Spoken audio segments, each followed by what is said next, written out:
Gusto nyo ba ng extra income? Mag-trade na kasama namin. I-on lang ang AI bot para siya na ang gagawa ng lahat para sa iyo. With 90% above win rate, register na for free.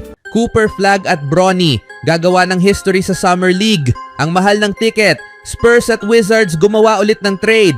At DeAnthony Melton, malakas na makakapirma sa Warriors bago maunahan ng Lakers.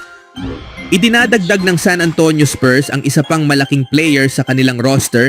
Kinuha nila si Kelly Olynyk mula sa Washington Wizards kapalit ni na Malaki Branham, Blake Wesley at isang second round pick sa susunod na taon ayon kay Shams Charania ng ESPN.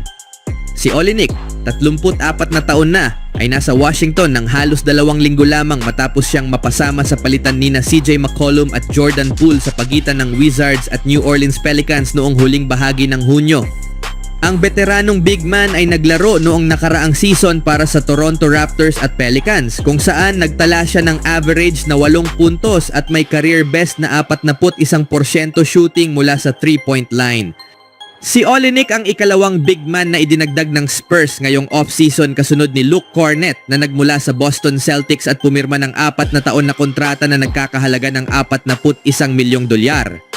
Magkaibang estilo ang hatid ng dalawa. Si Cornett ay isang 7-footer na sentro kilala bilang rim protector at finisher sa Boston, habang si Olynyk naman ay isang bihasang stretch big. Magbibigay sila ng iba't ibang option sa frontcourt ng San Antonio bilang suporta o posibleng kasama ni star center Victor Wembanyama.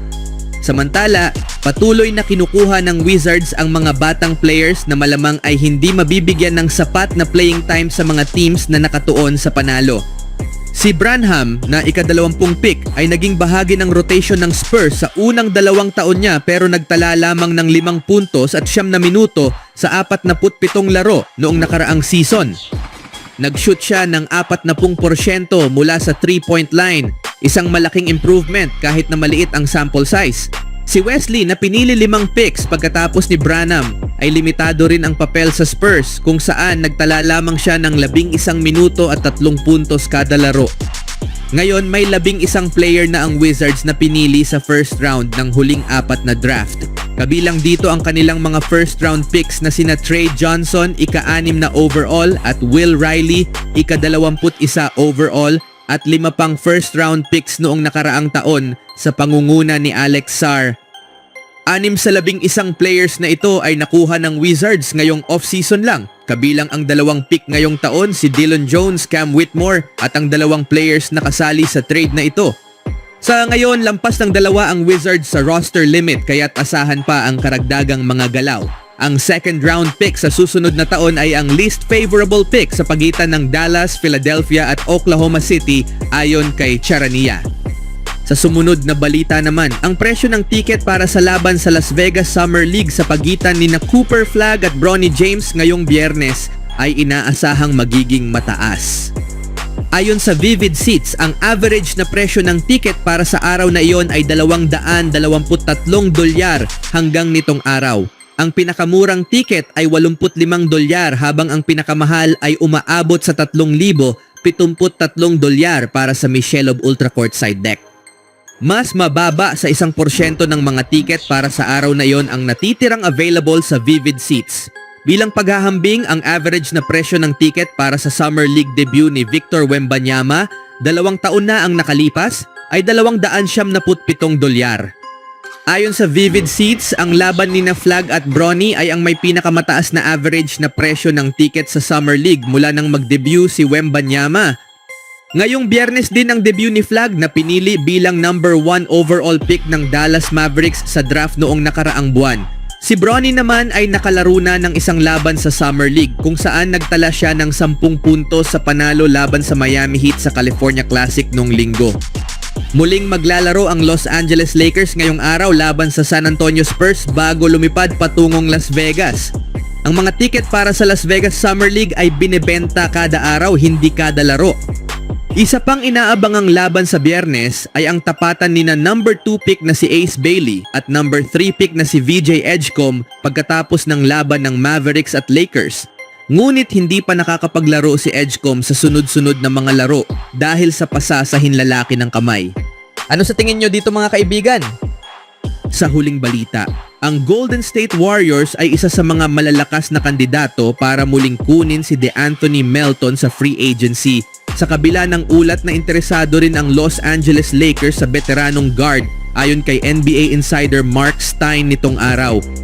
Nilagdaan ni Melton ang isang taong kontrata na nagkakahalaga ng $12.8 million kasama ang Warriors noong nakaraang off-season. Ngunit 6 na laro lamang ang kanyang nalaro bago sumailalim sa surgery para sa partially torn ACL sa kaliwang tuhod noong Disyembre.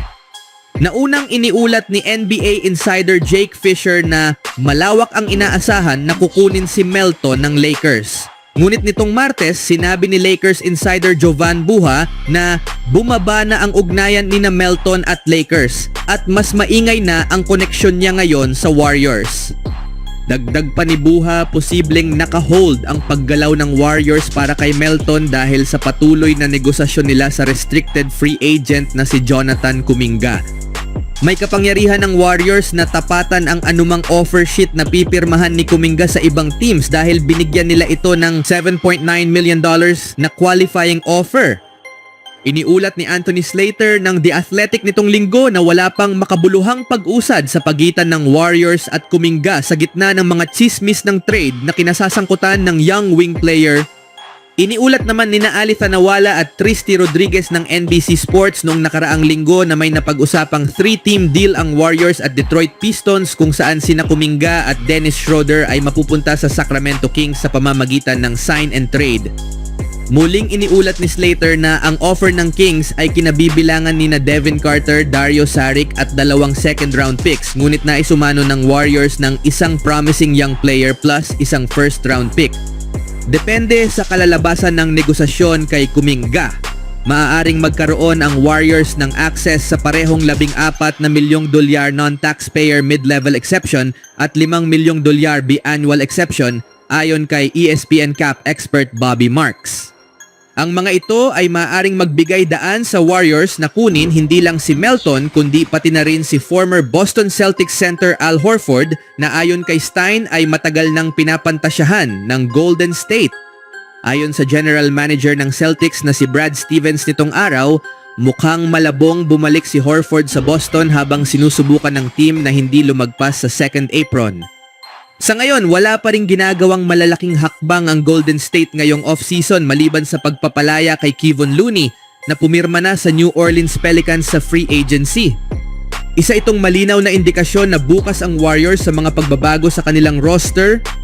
Ang magiging desisyon nila kaugnay kay Jonathan Kuminga kung pipirmahan muli o ipakikipagpalit ay inaasahang magiging simula ng mas malalaking galaw na posibleng gawin ni General Manager Mike Dunleavy Jr. sa mga darating na linggo. Ano ang masasabi niyo mga kaibigan?